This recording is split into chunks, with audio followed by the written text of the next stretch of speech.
Buenos días, estudiantes. En este día vamos a mirar cómo se va a desarrollar la guía número 02. Para ello tenemos el tema de qué es la materia, es la introducción prácticamente de la química. Como se dan cuenta, la materia es todo lo que nos rodea, todo lo que nos rodea. Con ello podemos decir que todo tipo de cosa tiene un espacio y tiene una masa dentro del universo. Y dentro de lo que es la materia existen una serie de propiedades, como lo vamos a ver en este caso. Unas propiedades que son físicas y unas propiedades que son químicas.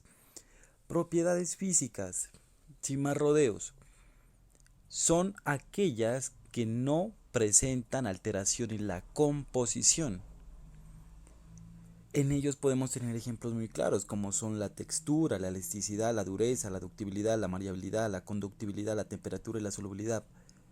¿Qué quiere decir eso? ¿Cómo se puede identificar una propiedad física? Ejemplo de casos cotidianos. La elasticidad. Tienen un chicle en la boca, lo meten, luego lo estiran. ¿Sigue siendo el mismo chicle? Sí. ¿Qué cambió? Su forma. O una piedra. Cuando ustedes tienen una piedra gigantesca y la trituran, quedan unas piedras más pequeñitas. Entonces, en ese caso, ¿qué pasa? ¿Sigue siendo la misma piedra? Sí, siguen siendo la misma, sino que ¿qué fue? Cambió de forma.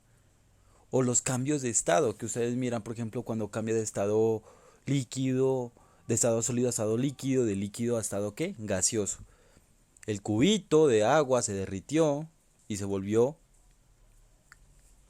cambió de estado a un estado líquido. Y luego le volvieron a subir la temperatura y cambió de qué? A estado gaseoso. ¿Sigue siendo la misma agua? Sí, cambió de qué? De forma. Una forma sólida, una forma líquida, una forma gaseosa. Eso lo vamos a ver con más precisión dentro de otras clases. Pero hay que tener en cuenta que la materia se divide en sustancias puras y sustancias y las mezclas como tal. ¿Qué son sustancias puras? Miren acá, la composición está formada por dos o más átomos. Pueden ser iguales como los elementos, por ejemplo el O2, el O3 que es el ozono, N2, H2, I2 que es el... Todo eso son gases, todo lo que tenga un átomo acá abajito, como mira los números, O es el elemento, 2 son dos elementos de oxígenos. Por ejemplo, el otro, O3, O es el elemento, 3 el número de átomos que hay ahí. Plata, aluminio, oro, etcétera. ¿Dónde se los encuentra esos? En la tabla periódica. Ahora, después de que encontramos eso, también existen compuestos, o sea, la formación. Si ustedes unen cada elemento, forman, por ejemplo, el hidrógeno con el cloro la tabla periódica, me va a formar un compuesto. Por ejemplo, la H2O, ahí quién hay, un elemento, dos elementos, dos átomos de hidrógeno y uno de oxígeno. O por ejemplo el CO2, un átomo de carbono y dos átomos de oxígeno. O el CO, un átomo de carbono y uno de oxígeno. Esos son compuestos. Prácticamente ya son la composición de los elementos de la tabla periódica. Y también tenemos las mezclas, que su composición pueden variar, pueden ser homogéneas o heterogéneas. Homogéneas, una sola fase. Ejemplo, café con leche. En café con leche solo miran que un solo colorcito, una sola forma, agua y azúcar, miran un tipo de sustancia un poco coloidal. La mayonesa solo ven como una especie de color blancuzco, o la gasolina solo ven algo, un líquido transparentoso. Ejemplo, las mezclas heterogéneas tienen más de dos fases, son insolubles, o sea que no se puede mezclar. Cuando yo diga la palabra soluble, quiere decir que se puede mezclar. Cuando diga la palabra insoluble, es que no se puede mezclar. En las heterogéneas no se mezclan, por eso pueden formar dos o más fases. Ejemplo, una ensalada, dice, claro, la ensalada está compuesta de, ejemplo, en este caso, repollo, tomate, no sé, piña.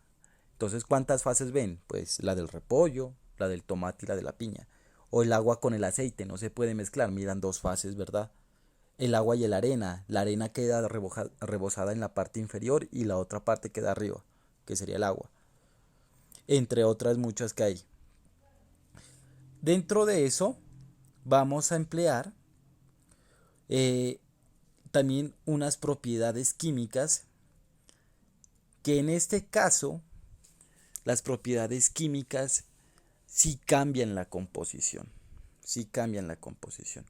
¿Qué quiere decir? Que sí se altera. Lo que era deja de ser para formarse otra cosa. Por ejemplo, la oxidación, ¿dónde se la puede ver? Deja un clavito a usted a la intemperie y después de un momento, ¿qué pasa? El clavito se oxida. ¿Por qué? Por la reacción del hierro con el oxígeno. O la combustión, que es la más fácil que ustedes han visto. Quemar madera, eso es combustión. Lo que pasa en las motos, en los motores de las motos, eso es combustión. Queman un papel, eso es combustión.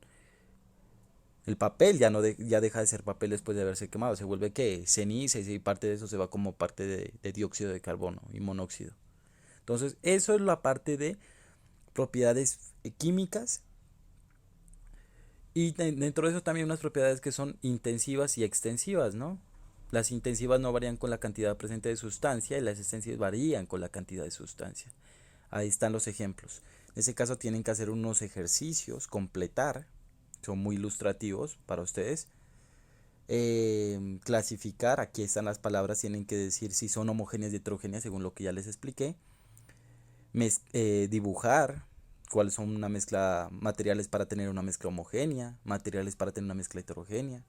Elaborar un crucigrama con los términos generales y específicos de la materia. De todos los términos que miramos anteriormente pueden coger. Y la otra es solo clasificar cuál es un cambio químico y cuál es un cambio físico. ¿Listo? Para eso tienen que entregármelo para las fechas especificadas aquí durante el horario académico. No recibiré en horarios que no sean horario académico. Eso es todo, que esté muy bien.